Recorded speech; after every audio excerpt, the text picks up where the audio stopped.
Oh yeah, I've made all of these mistakes and I'll show you examples, but that's how we learn, right? Do you ever wonder why your polymer clay pieces aren't getting more attention or aren't selling?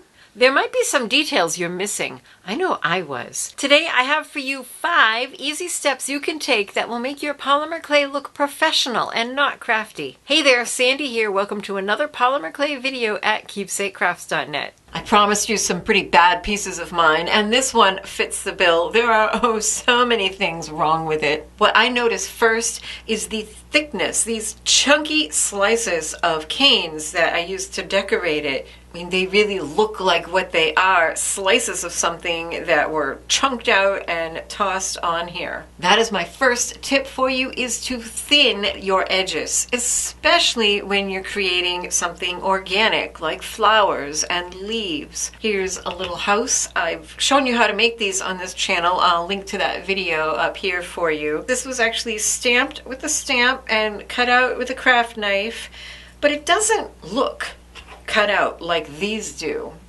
These edges are nicely thinned. I actually used a tool and very deliberately planned in space for thinning the edges. Here's another example of slices of cane, but these are so nice and thin. They have an extremely different look than these ones. And the thinness can be relative. You don't have to make it tissue thin on the end.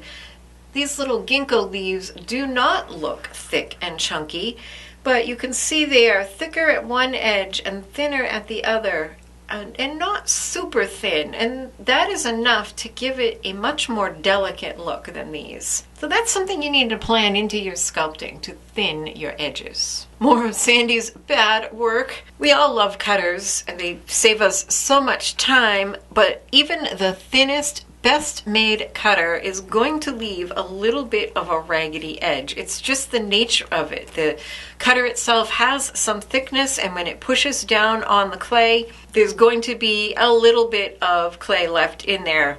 So make sure when you're using a cutter, even the nicest, best quality cutters out there, that you take some time. Often these areas can simply be smoothed out with a finger before you even bake them, and that's an easy way of making sure your shape is right and your edges are neat. If you have old pieces that you want to rework, or you forgot that step, you can come in with a craft knife and take off little amounts. Actually, sometimes just the back of the knife will be enough if it's just a tiny amount, to kind of knock down that hard edge, and then you can come in and sand it and make it better. Even just that little bit I did there, all those edges came off. Here's a piece I did more recently, and you could see it's much thicker. The thickness doesn't really matter. It's if you took the time to tidy it. So just taking that time before you bake will save you a lot, and possibly even doing a tiny bit of sanding after baking. If you've ever watched someone who's thinking about purchasing a piece, what is the first thing they do when they pick it up?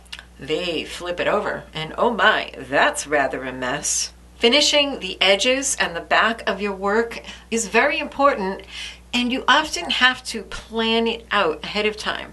So here's some Makume Gane on the back of this, and I didn't do a fantastic job. First of all, I didn't smooth my edges, so they're pretty lumpy.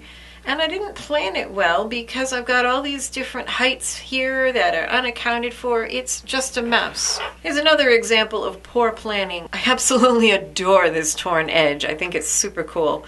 And I love the domed effect of this piece on that backing. However, it presents a problem, because here is the backing, which is full of ripples and divots and bumps. Now that's not a very nice professional backing. But how am I going to make this preserve this wonderful torn edge and have a neat backing?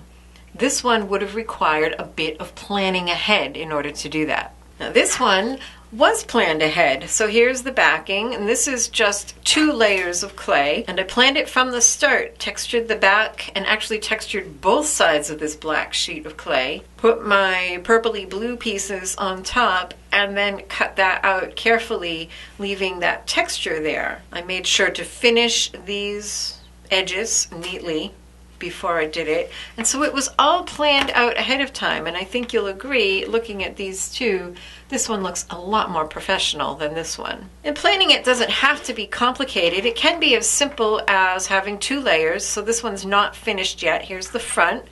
Here's the textured back with some mica. And what I'll need to do is possibly sand these edges and then add a border like this. Maybe something a little bit neater. Have you ever finished a piece, took the photos, and then spotted things in the photos that you swore you did not see even though you looked it over carefully? I'm here to tell you it's not your fault. It's your brain's fault. Our brains actually edit out extraneous information, and it can be very, very difficult to see little things that are wrong with the piece with the naked eye. So if you want to check a piece over for details and things that you've missed, I suggest taking a photo. Like, here's this photo of Theodore Fun Guy. I made him with a tutorial from Maureen Carlson's book, Fairies, Gnomes, and Trolls. And the top of this mushroom cap was baked in polyester fiberfill. And I could have sworn I removed all of those stray bits, and yet here they are showing up very plainly and clearly in the photo. Here's another example of a dragon that I made for a recent class. This will be coming out sometime later this year. And I do try to look my pieces over very, very carefully before they go in the oven. I thought he was in pretty good shape until I saw this photo and that great big divot in one of the spirals in his back. And then there's also the fingernail doink on his back next to it. Nope, never saw it until I looked at the photo. Even now, as I'm looking at this piece with the naked eye, all right, I can see that now, but that little fingernail doink, you maybe can see it better on camera, but I'm actually having a hard time seeing it. My brain is trying to smooth it all over for me. Our brains do that for us every day, and most of the time it's a good thing. But if you're looking for perfection and professional details in your pieces, you may find taking photos helpful. The final tip I have for you today is a very important one because on it rests the longevity of your piece, especially if you're selling things. You need to plan ahead for the findings for your pieces. Plan them into your design so that they rely on a mechanical bond, not glue. And what I mean by that is, here's a piece, that I made some time ago, and these findings are glued onto the back. Nah. Not so good. Here's another piece I made a little bit more recently, and this one has loops embedded in the clay, so it was planned. I had planned to have them positioned behind the ears so that they wouldn't be visible from the front. I also planned to have 2 because this is a large piece and I wanted it to hang evenly from the neck, and I planned it so that it would be embedded in the clay. And there are little hooks of clay down in here, so it's not going to pull out. But this example, you see that?